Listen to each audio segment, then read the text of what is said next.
আসসালামু আলাইকুম। আমি প্রথমবারের মতো বলছি যে ভিডিওটি একটু শেষ পর্যন্ত শুনবেন। আচ্ছা, আমরা বাংলাদেশে বাস করি এবং বাংলাদেশে অনেক ধর্মের অনেক বর্ণের মানুষ বাস করে। ধরেন আমি হিন্দুকে দিয়ে একটা উদাহরণ দিই। আমাদের ধর্মে মূর্তি পূজা হারাম। এটা সবচেয়ে বড় পাপগুলোর মধ্যে একটা বড় পাপ, মূর্তি পূজা করা। কিন্তু হিন্দুদের তারা বিভিন্ন মূর্তিকে পূজা করে। এখন ধরেন তারা মূর্তি পূজা করছে, এই জন্য তাদের পরিবারের কাউকে জেলে নিয়ে নিয়ে যাওয়া হলো। তার 3 মাস পর তার বাড়ি ভেঙে ফেলা হলো, কারণ সে মূর্তি পূজা করে।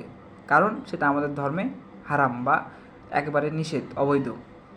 এই জন্য তাদের পরিবারের যে মেন কর্তা তাকে জেলে নিয়ে যাওয়া হলো এবং কিছুদিন পর 3 মাস পর প্রায় তার বাড়িটি ভেঙে ফেলা হলো।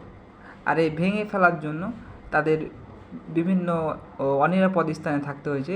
আর এই কারণে বর্ষাকালের কারণে মানে এই নিউমোনিয়া হয়ে 1 সপ্তাহ পর তার যে মেয়ে ছিল একটা মারা গেল। এই বিষয়টি আসলে কেমন লাগবে? বাংলাদেশে যদি ঘটে এই ঘটনাটা তাহলে কেমন লাগবে? ঠিক এমনটাই ঘটেছে ভারতে, খুব সম্ভবত হিমাচল প্রদেশের রাজধানী সিমলায়, যেখানে আমাদের ধর্মে গরুর মাংস খাওয়া হালাল, মানে গরুর মাংস আমরা খেতে পাবো। আর এই গরুর মাংস খাওয়ার জন্য তাদের পরিবারের একজনকে জেলে নেওয়া হয়েছে এবং ঠিক 3 মাস পর তার বাড়ি ভেঙে ফেলা হয়েছে। আর এই বাড়ি ভেঙে ফেলার কারণে তার মেয়ে নিউমোনিয়া হয়ে মারা গেছে। মানে তারা মানে একটা অস্বাস্থ্যকর পরিবেশে থেকেছে, যেহেতু তাদের বাড়ি ভেঙে ফেলা হয়েছে।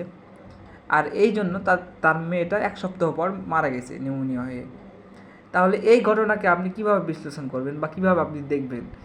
আমরা কয়েকদিন আগে সংখ্যালঘুদের নিয়ে প্রশ্ন তুলেছিলাম, বাংলাদেশের সংখ্যালঘুদের প্রতি আচরণ নিয়ে প্রশ্ন তুলেছিলাম। যে ভারত প্রশ্ন তুলেছিল বাংলাদেশ সম্পর্কে, তারা মুসলমানের প্রতি, তারা সংখ্যালঘুদের প্রতি ভারতে আসলে কী আচরণ করে সেটা ভারতের 100 বার ভাবা উচিত। আমাদের বর্তমানে যারা খবর রাখেন তারা হয়তো জানেন যে হিমাচল প্রদেশের সিমলা, মানে রাজধানী সিমলায় মুসলমানরা কীভাবে আছে। তাদের প্রতিনিয়ত বিভিন্ন অজুহাত দেখে মসজিদ ভেঙে ফেলা হচ্ছে। আসলে হচ্ছেটা কেন? মানে মসজিদ কেন ভেঙে ফেলা হবে? এটা হচ্ছে যে মুসলমানের আবেগের জায়গা, এগুলো হচ্ছে আবেগের জায়গা, এইগুলো থেকে হাত দেওয়া বা ভেঙে ফেলা হবে।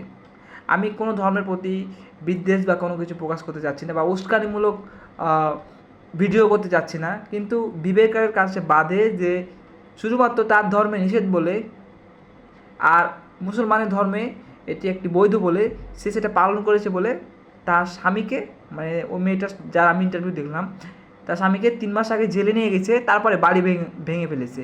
আসলে এটা সত্যি অনেক কষ্টকর, মেনে নেওয়া যাবেই না। বিষয়টা খুবই কষ্টকর।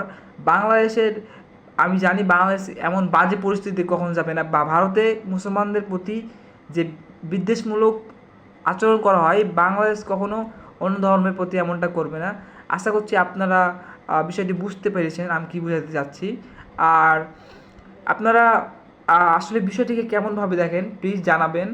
আর আমি হিন্দু ভাই ও বোনের প্রতি এটাই বলবো যে আপনাদের প্রতি আমার কোনো অভিযোগ বা কোনো কিছু রাগ বিদ্বেষ কিছু নাই, কিন্তু আমি জাস্ট জানতে চাই যে এমন ঘটনা যদি হতো তাহলে আসলে কেমন হতো। মানে এরকম ফিলিংটা আপনাদের সাথে যদি ঘটতো তাহলে আপনাদের অনুভূতিটা কেমন হতো, বা আপনি এই বিষয়টিকে কীভাবে দেখছেন?